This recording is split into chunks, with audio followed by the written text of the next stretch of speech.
मेरा जुनून, दौलत मेरा नशा, खौफ मेरा हथियार।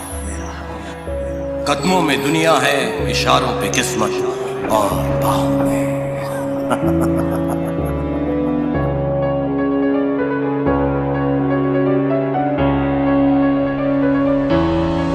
कौन करेगा खुद को जस्टिफाई? कैसे फंसेगा डॉन और डॉन कैसे बचाएगा खुद को?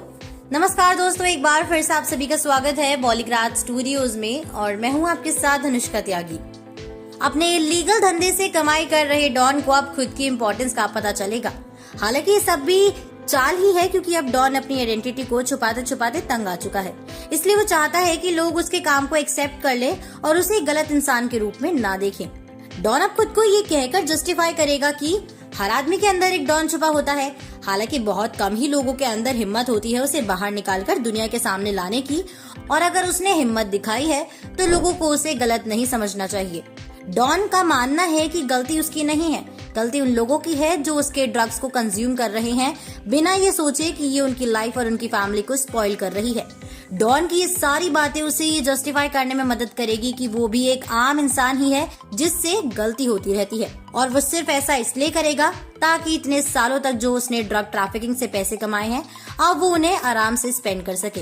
पर दोस्तों, वो ऐसा चुपकर नहीं कर सकता है। डॉन असल में अब अपने काम और आइडेंटिटी को लोगों के सामने लाना चाहता है।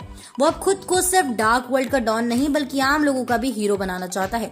पर वो इस बात से अच्छी तरीके से वाकिफ है कि उसने एक ऐसी लाइफ अपने लिए चूज की है जिसमें पावर और पैसा मिलता है पर फेम और रिस्पेक्ट नहीं। पर डॉन अब लोगों के सामने आकर एक नॉर्मल लाइफ जीना चाहता है, क्योंकि वो अब अपनी क्रिमिनल लाइफ छोड़ने वाला है। हालांकि डॉन जहां अपने इस धंधे से रिटायर्ड होना चाह रहा है, वहीं उसने अपने लिए एक थ्रेट भी इनवाइट कर लिया है। असल में यूरोपियन देशों में सस्ते दामों में ड्रग सप्लाई करने की वजह से बाकी माफियाज की बिजनेस ने ऐसी तैसी करवा दी है, जिसकी वजह से उन्हें भारी नुकसान का सामना करना पड़ता है। डॉन हीरोइन, कोकेन और सिंथेटिक ड्रग्स का ऑलमोस्ट पूरे यूरोप में सप्लाई कर रहा था। उसने तो अपने बिजनेस को बढ़ाकर लैटिन अमेरिका तक भी पहुंचा दिया था, जिस वजह से उसकी मार्केट वैल्यू लगातार बढ़ती जा रही थी। सभी उसके ड्रग्स को लेने लगे थे। अकेले डॉन की कस्टमर बेस 75% हो चुकी थी और बाकी के 15% में पूरे यूरोपियन माफियाज के कस्टमर्स थे। डॉन की इसी हरकत की वजह से अब तक यूरोप के किंग बने रहे दूसरे पावरफुल माफियाज अब उसके पीछे पड़ गए हैं। इसी बीच डॉन को खबर मिलती है कि नार्कोटिक्स ब्यूरो की टीम की नजर उस पर है। हालांकि डॉन थोड़ा सतर्क तो होता ही है, पर फिर भी वो अपने ड्रग्स ट्रैफिकिंग का काम शुरू करता है। लेकिन दोस्तों, बता दें कि हालांकि डॉन 2 ही हफ्तों के अंदर पकड़ा जाता है, क्योंकि उसके खिलाफ काफी मजबूत सबूत नार्कोटिक्स की टीम के पास मौजूद थे, जिस वजह से उसे 25 साल की जेल की सजा इटली के कोर्ट में सुनाई जाती है। डॉन को जल्दी पता चल जाता है कि उसे पकड़वाने के पीछे वो अमीर माफियाज फैमिलीज थी, जिनका बिजनेस डॉन के आने के बाद से डाउन होता जा रहा था।